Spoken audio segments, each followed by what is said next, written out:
Dear Mr. Prime Minister, you said it, you are the Dienstältest, you are the oldest acting Prime Minister in Europe. You are a great survivor. You have a history of opponents who have attacked you, who have now disappeared. You are still standing. What is your recipe for survival? Was ist Ihr Überlebensprinzip in diesem Wahnsinn der Politik? What is your survival tactic to survive the madness of politics? Okay. First of all, you should know that I belong to the old fashioned political leaders.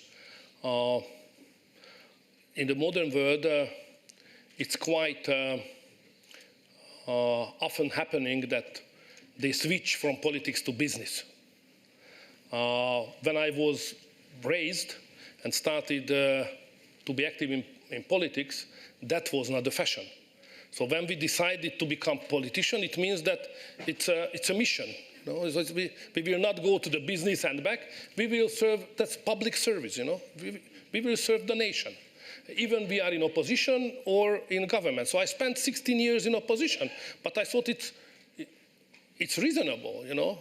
It's reasonable because you can serve your nation and the public even as member of opposition, being member of parliament or a city council whatsoever. So it's not a career decision. So I'm not when I hear that the career of a politician, you know, I'm dying out, you know. What kind of career? Career could be in entertainment business or the financial sector, but in politics, it's not a career, it's a service. Prime Minister means first servant, you know. So I belong to that culture, to that approach to the job. So that's the reason it never came to my mind to change. So even the question is strange to me, to leave. What to live, you know, how to live, that's the first. The second, how to survive, that's a very important question. I'm a lucky man, basically, because I spent a little bit more than 30 years in football dressing rooms as a semi-professional football player. You know, the best school for politicians, what I can recommend. You know, because you have to fight for your own respect. Yeah? You have to have a capacity to work in team and to understand being humble, you know, because it's not important whether you are good or not. What is important, how you could be useful for the team. And at the same time, you never can give it up till 90 minutes, you know, so you have a chance. Fight, fight, fight. So the general education of mine by sport helped me a lot to survive. Without that background, neither physically, neither mentally, it would not be possible to survive under that pressure I am. I would not like to speak about it, but you can imagine that with that ideas, representing publicly, as I did here, it's not easy to survive in Brussels, you know? So even the handshakes are not always honest, you know? But you know, sports helps a lot. And then family. Family is very important. I have seen many talented, or far more talented guys than me, but just because having no, how to say it, settled background on the private life, just falling apart under the pressure. So family is the key. If you have a family, it's okay. I always like to say, when I represent something which is not popular, I always say, I have my wife and the kids who will love me. I am not asking for to be loved. I'm just asking for to be respected. That's enough. To respect and understand what I'm speaking about. You know, so if you have that kind of emotional stability behind you, you have better chance to survive. So I'm a lucky man. God loves me, all in all, may I say.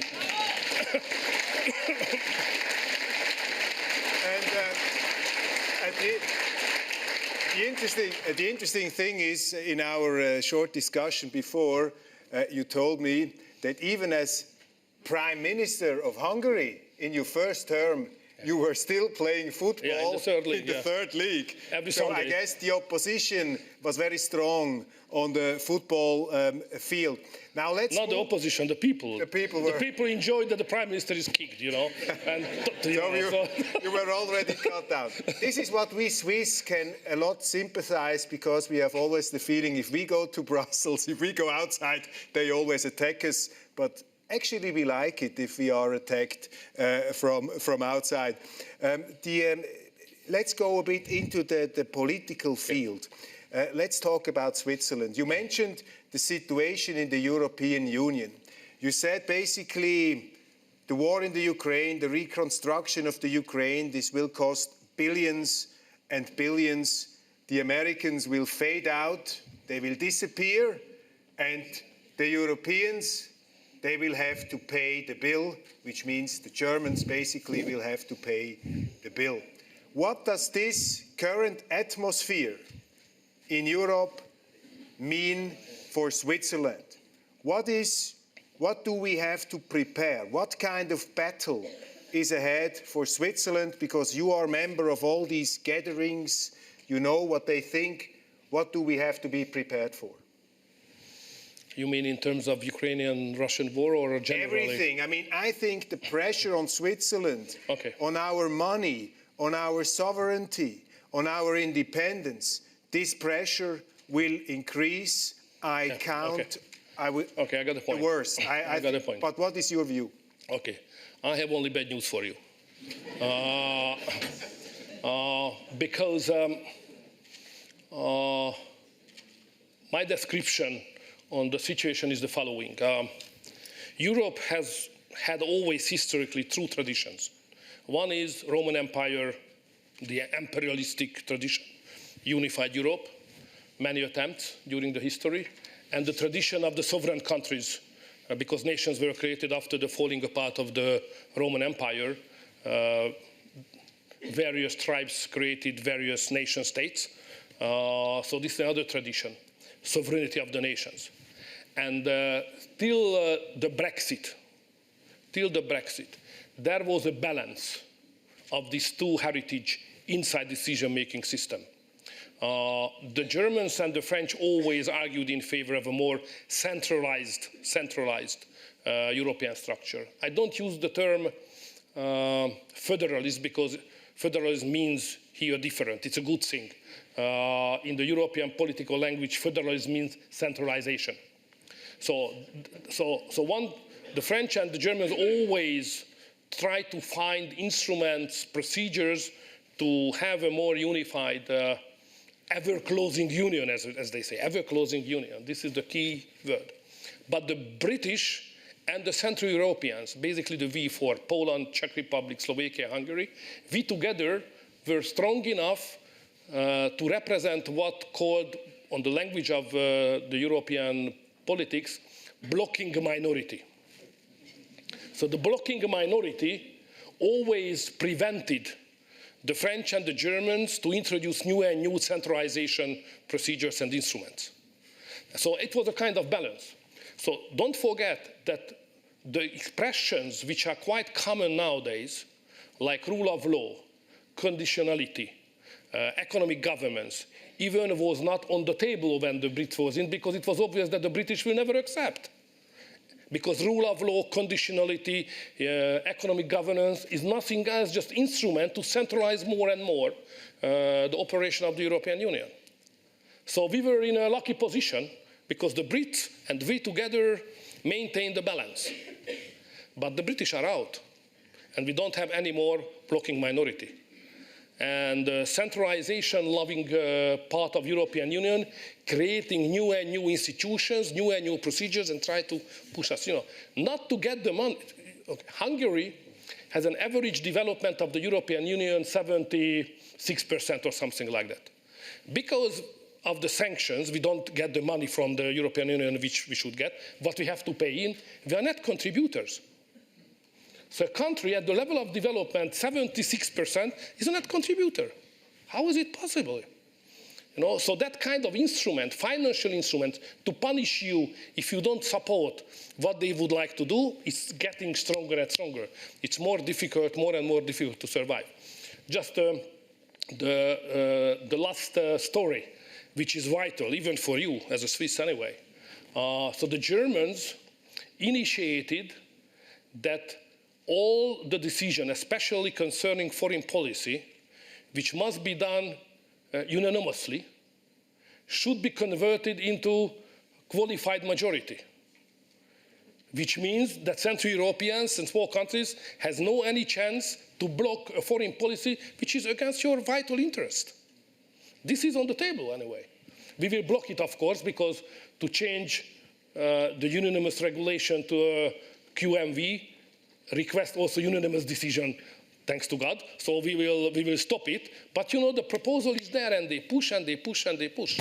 So if you're thinking on joining the European Union, think twice. You had yesterday.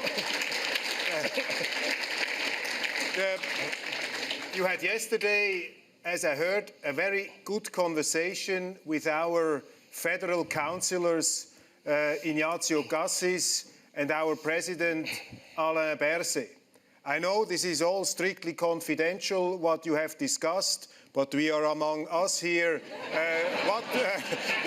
What did you suggest, our friends in Bern? What did you suggest? What should Switzerland do in the next few months and years? So the point is why probably Hungary a little bit more important for you than in other periods is that from 1st of July, Hungary will preside the Council of the European Council.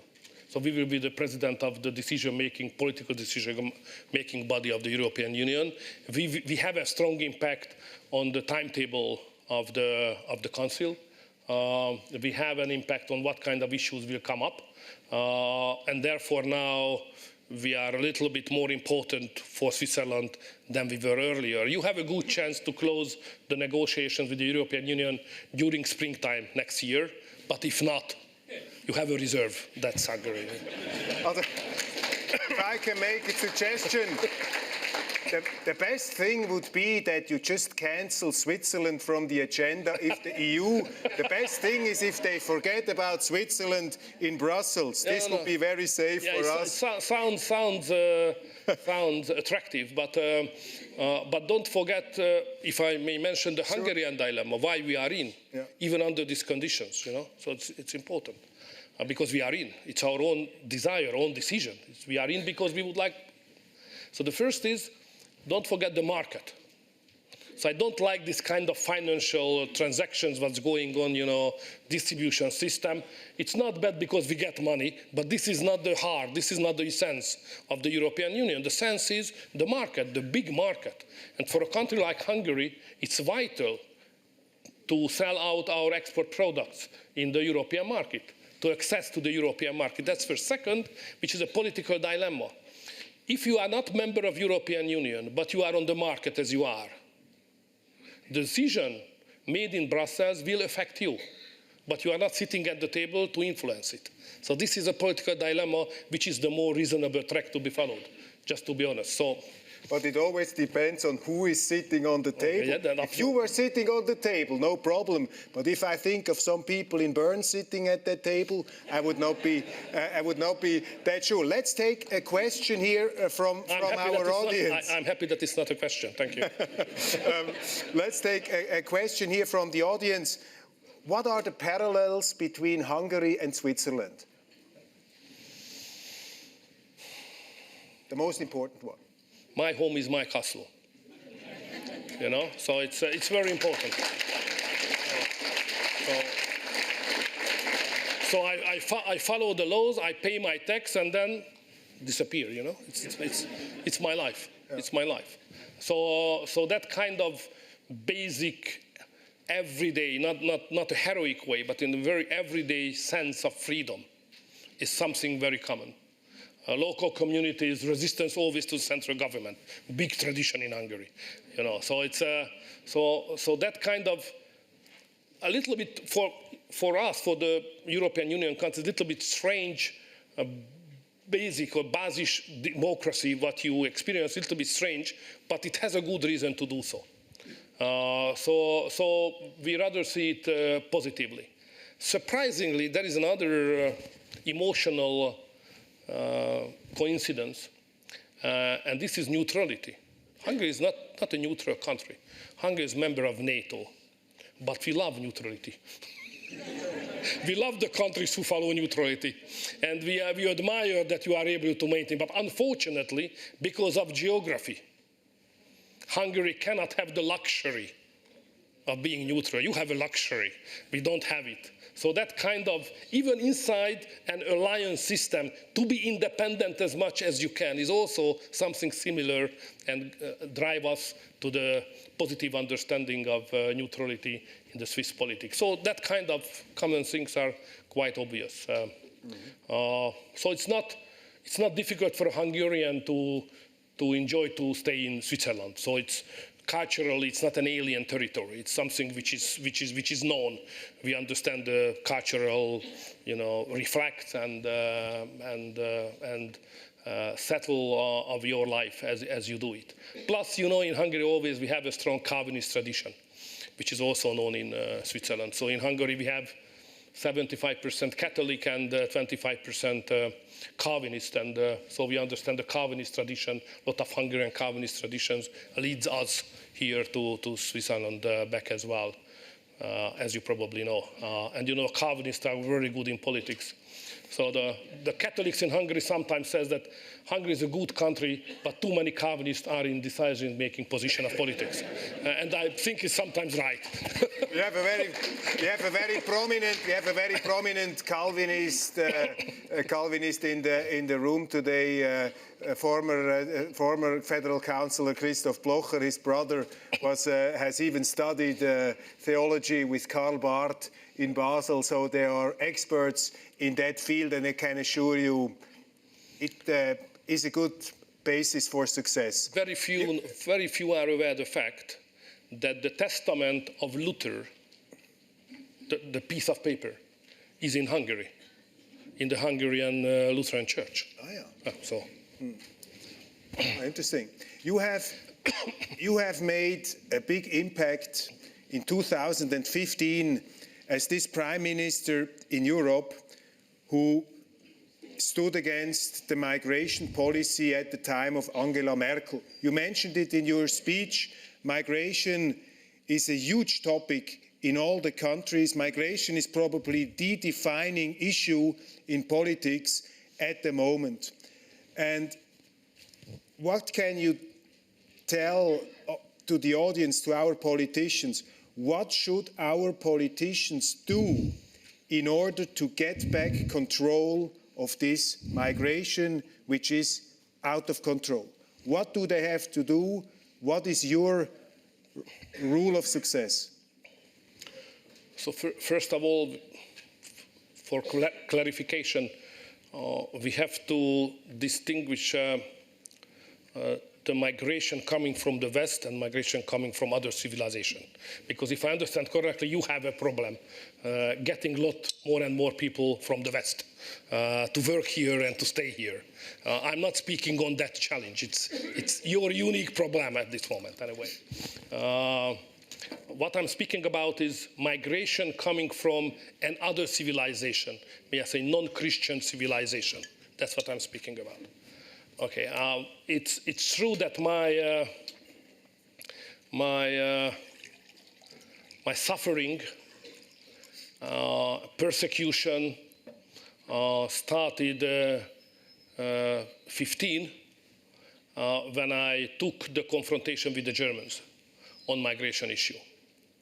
There was a huge pressure because the German interpretation was that migration is good for two reasons. First is labor. Second, because it helps us to create a more liberal society. We schaffen das. Willkommen. And I said to Angela, Chancellor, I have to say we disagree. And I have to veto all decision which is related to that. And I said very clearly that the risk is too high. I would not like to define what Germany should do, because it's your country, and you are the leader of the Germans.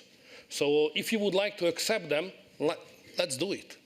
But please don't force Hungary to accept regulation which force us to accept even we are totally against the idea.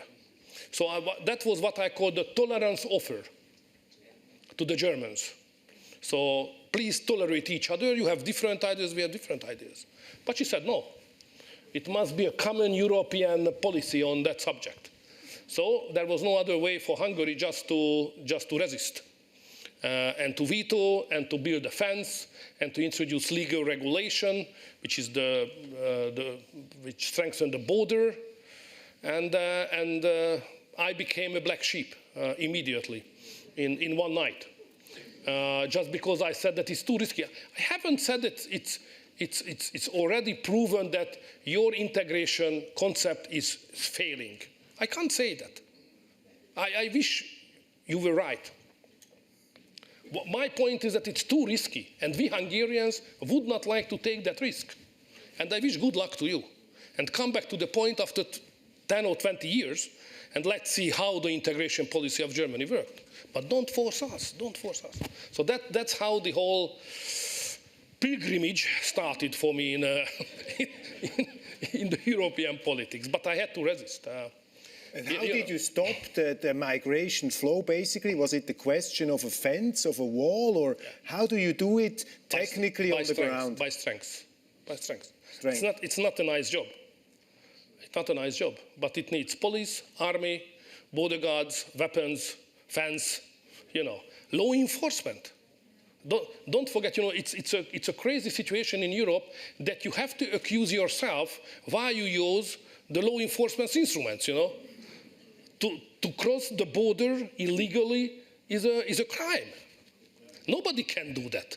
If you would like to become a migrant in Hungary, please knocking on the door, not kicking it off. It does not work, just to cross. And they crossed. And more than 100,000 young, physically well situated migrants arrived to Hungary and marched through the country. And they said, we have to stop it. Don't forget that Hungary is the outside border of Schengen. So when we defend the Hungarian border, we defend Europe anyway, and we defend the Schengen area. So we are serving the Germans.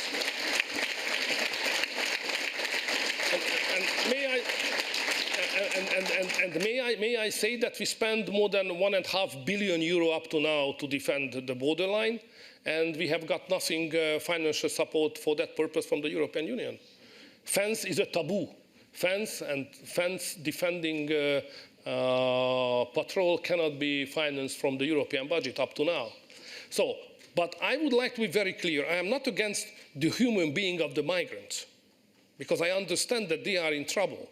But the political direction should be very clearly that they are in trouble, so therefore we Europeans should bring the help there, and not import the problem from there to here. It's not a solution. It's worse for both of us.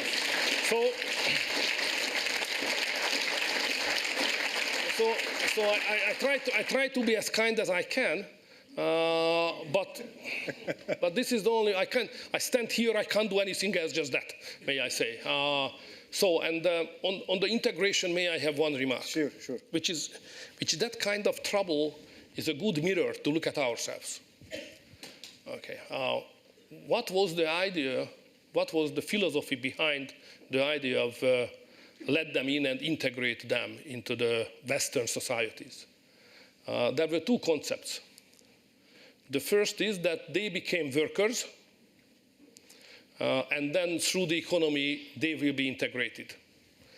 I have seen the last football match between Turkey and Germany. Third generation sitting there, fans living in Germany. They did not look like as guys who are culturally, philosophically integrated into the German future. That was not my impression anyway. Plus, don't forget that the migration, the most attractive thing for the migration is the social they can get in rich countries. So they They are not guest workers. So guest workers, unavoidably, sometimes you need. But it must be a very strict regulation. How to stay, for how long, when it's over, how to leave the country. So very strict guest worker regulation is welcome. I'm positive on that. Very strict one, because we need it. But migration is not guest worker system. It's another thing. And the second point is that, unfortunately, the attraction of the Christian philosophy and faith is losing its impact in the Western societies.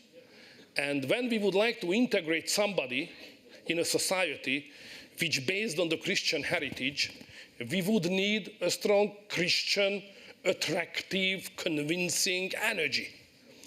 But look around in Europe. It does not look like that. So how can somebody imagine that a weak Christian culture will integrate a strong, self-confident Muslim culture? Because they think that they are in a better shape than we are.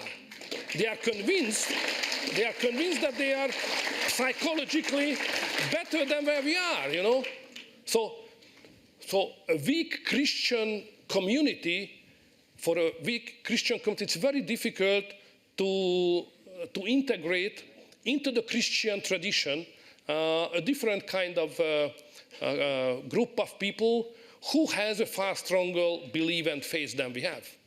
So it will be just, as we say, parallel societies. We will not live together. We will live next to each other. It's a different thing.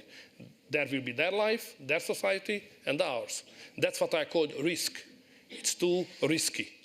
Not to speak about the social burden, not to speak of the crime making, because unfortunately the relationship is obvious, plus the risk of terrorism at the same time. So we Hungarians said, too risky. Don't force us to take it, please.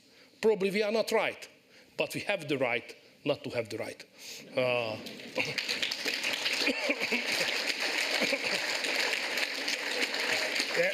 I have a question here from the audience.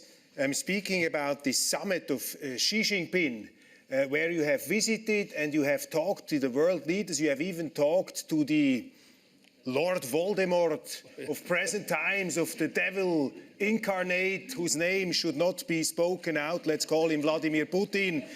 You even shook his hand and you survived it. We've seen it. You returned in full shape. You even saw the eye of the devil, Xi Jinping. You have been, so to say, in the center of evil, according to some observers of human affairs. Why have you been at this summit, and what was for you personally, the most striking observation at this summit, where the so-called autocrats of the world united? So, first of all, may I have a remark on hypocrisy? Because the Westerners were there, but not the prime ministers. Ex-president of France, special envoy, making business, of course. German representation high, So be careful. So hypocrisy via to the Chinese and via to the Americans, via to the Russians, it's obvious. The Americans, in the last 6 months, doubled their buying nuclear fuel capacity, fuel material from Russia. 2 times higher this year than it was earlier, The first liquid gas products created by the Russians, the first buyers were the Americans, So be careful. Look at the happy, high, rocketing figures of Kazakhstan foreign trade, yeah? To understand a little bit how this trade is working on at this moment. And everybody is aware of that. So the hypocrisy of the Westerners is it's annoying, may I say. That's the first. Second, okay, on the conference. The conference is about how the Chinese would like to be part of world economy through the so-called Silk Road. And Silk Road is a good economic opportunity for Hungary. So we would like to cooperate with the Chinese. The biggest investment now in Hungary, as I just mentioned, that having a huge BMW factory in one place, and next to it, a battery Chinese huge company also, and they produce for each other, and cooperate on the Hungarian industrial zone. It's good for us. Why we are not doing that? We are supporting Chinese-German joint investments in Hungary as well. So I don't consider China, which should be decoupled from our economic ties. So I'm not in favor of the blocking approach to the world economy. If there were blocks again, as it was, I was raised up for 26 years in the communist regime, when the world economy was divided into blocks, that was not good. So I'm not supporter of that kind of approach. Okay, on Russia and Putin, that's another lesson. Yeah, so it's okay. First, how to understand the Russians? That's vital. Because if you don't understand them, who they are, it's very difficult to have a reasonable relationship to them. So Russia is not a political system as ours. And I don't see if any time it will be similar to ours. For us Westerners, what is the main question of the political philosophy and existence? Freedom. How to create the best possible life with the biggest freedom for the citizens. That's what we are working for. In Russia, this is not the case. The number one prerogative is security. How to keep together a country which is too big to keep together. And the other questions like freedom just coming after that. So in the Russian leadership, the main question is always how to keep together a huge country which almost impossible to keep together. This is number one. So we have to understand that, therefore, the political logic is different. If we just say that you should think the same way as we do, it's ridiculous. It will never work. So that's not politics. It's naivety, So we should be more historically educated when we are speaking our relation to Russia. Okay, on the war with Ukraine, that's the next one. No question, aggression is aggression. To transgress the international law is a transgression of international law. We can't accept it. So I would not like to speak too much about that because it's obvious. But the question was how we Europeans will react on that. And we did not in a proper way. I do remember when the similar crisis happened with Crimea. I was there at the negotiation table at that time also in the European Council, and our leaders, we together, responded to the Crimean crisis to say that we have to localize the conflict, localize and isolate the conflict. And we sent the German and the French leaders to negotiate, and we reached the Minsk Treaty, which managed somehow, not solve, but managed the situation. Nowadays, when this Donetsk conflict erupted, our response was just the opposite. Globalizing the conflict, not localize, but internationalize and globalize the conflict. And now this issue is a global issue. I think it's bad. It's bad for everybody. It's bad for Europe, it's bad for the Ukrainians, bad for the Russians, it's bad for everybody. Okay, when we are speaking on that war, we have to understand where we are. What was the strategy of the West in that war? I simplify a little bit, but this is the fact. Our strategy was that the Ukrainians will fight and will win on the front line. The Russians will lose on the front line. And that lose will create a change in Moscow. There will be a new leadership, and we can negotiate. Putin is a world crimer, crime maker, whatever. And the new leadership will be acceptable as partner for negotiation to the European Union. That was the strategy. We finance, the Ukrainians fight and die. Where we are now, it's obvious that the Ukrainians will not win on the front line. There is no solution on the battleground. Russians will not lose. There will be no political change in Moscow. This is the reality. What the hell are we doing now? So we just try to continue what was unsuccessful up to now. Whatever we like it or not, it's not a question of the emotions or your personal intention. This is reality. I call it politics. That's politics. So we have to face the reality. So the plan A, as it was, failed. Now we need some reflection time and put together a plan B in the next 2 or 3 weeks, plan B. And if we have a plan B, we can discuss how to finance it. Just to give money to Ukraine to continue what was unsuccessful up to now, it's not a reasonable argument. Don't do that. New strategy, clarify the cost, share the burden, and finance. This is the right order. That's how we can do it. But we don't do it. We're just repeating that we have to continue because sooner or later our strategy will be successful, which is not the case. So that's where we are. So it's a real dilemma for the European leaders.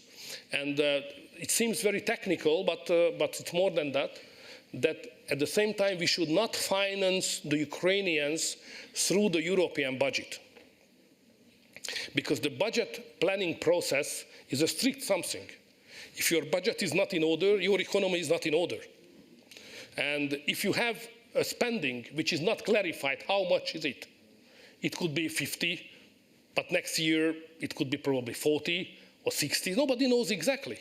So if you have to spend huge amount of money, which is difficult to define the exact figure, don't involve it into the budgetary planning process.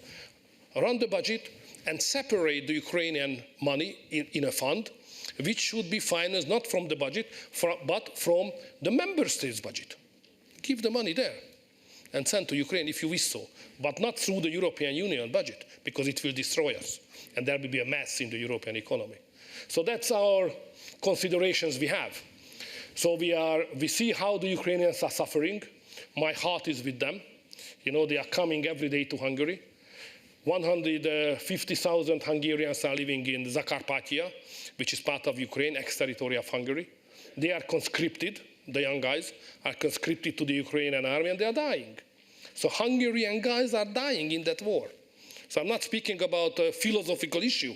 I'm speaking a neighborhood country, dying Hungarian guys. So we would like to stop it, to negotiate ceasefire as soon as we can.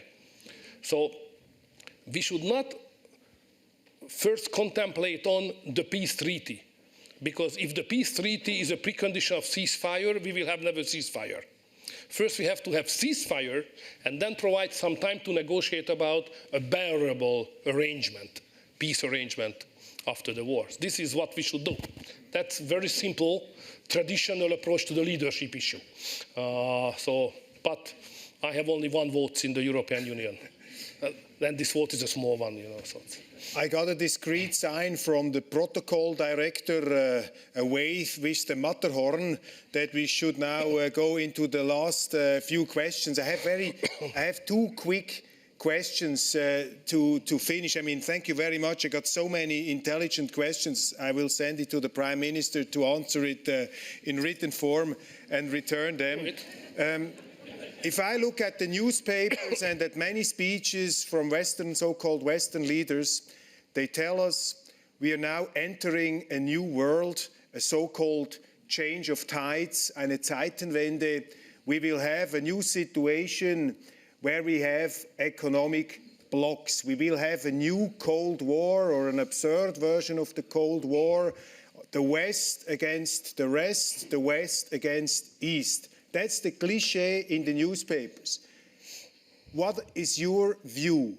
Are we entering such a world, or is the urge to cooperate too big? Or are we really going into dark times of this confrontation? It's an open question. It hasn't decided yet. So this is one of the main issues for fighting. So there are one school which says exactly separation, decoupling or de-risking, which is a more polite expression of decoupling. And the other direction is connectivity. And the discussion is going on. It's not over yet. What I always propose, try to answer to this question from a European point of view of the interest. What we are doing now, we just follow the United States, as I said. If we follow the United States automatically, we will never find an answer to that. and the Americans following their own interest in a very disciplined way. Look at what's going on now. The big companies of Europe investing their money not in the European Union, but they go to the United States. I just regularly accept big leaders, huge German company leaders, and they say that if we would like to do profit, we have to go to the United States. We can't do it the same way in Europe and in Germany. So now we are losing the capital. If we don't change our regulation, which is too bureaucratic, the taxation is too high, too many social considerations destroy the effectiveness. If we continue like that, the Americans will win, we will lose, and then the Americans will make their deal with the Chinese. And we will remain outside even the room, not the table, but the room. So that's the challenge we have to face. Open question. Hopefully the pro-connection or connectivity camp will be bigger and bigger. Also, we have to fight again for free trade and for international cooperation, friendly coexistence. My last question, you mentioned the leadership crisis in the West, and I thought, is Viktor Orbán actually missing Angela Merkel in those times of today? Probably yes, you are missing her, but let's look at this city and this country, which is the most important still on this planet. It's Washington, it's the United States. And dear Viktor, I mean, come on, what we are seeing there. Probably in 2024, we can have a president, either the one is from the, so how do you call it, from the Altersheim, he's from the asylum for the elderly, he will rule the world, or you have another guy who is in prison, and he will, from prison, he will rule the world. We are all, I think here in this room, we are all admirers of Ronald Reagan, of Margaret Thatcher, of all these giants, and now we look at the world and to think, what is happening here? What's the matter with the United States? A friend of mine told me he wants to have the movie rights of the 1st January 2024 when a new government in Washington starts. Either way, it will be crazy. What's the course of the United States? What will happen? Will Trump come back? Can he come back? What's happening in the United States? To be honest, I'm biased. If the alternative, as it is you described, I am pro-Trump, of course. There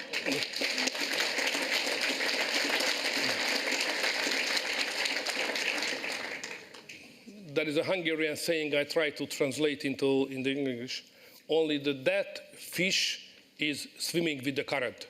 And Trump is not that fish, which I appreciate. That's first. But the second is, think a little bit putting aside emotions and even political sympathy. What is the foreign policy philosophy of Trump? He's not speaking the language of philosophy, but it has a philosophy of. He said that America first, United States first. It's a very important statement. It means that if the leader of the United States can say that America first, we can say that Hungary first, Switzerland first. Everybody can say, who is a patriot, that our country is first. This is the good starting point for a foreign policy. If you think that you are the first, I think we are the first, you have your interest, we have our interest, let's sit down and negotiate and to make a deal. So instead of speaking on universal values, which is a hidden paravan of the American interest, instead of that, to speak reasonably like deal makers, to negotiate where is your interest and how we can make a compromise or the deal, this is far better for us than the present foreign policy philosophy. That's the reason why I'm pro-Trump, and I hope he will win.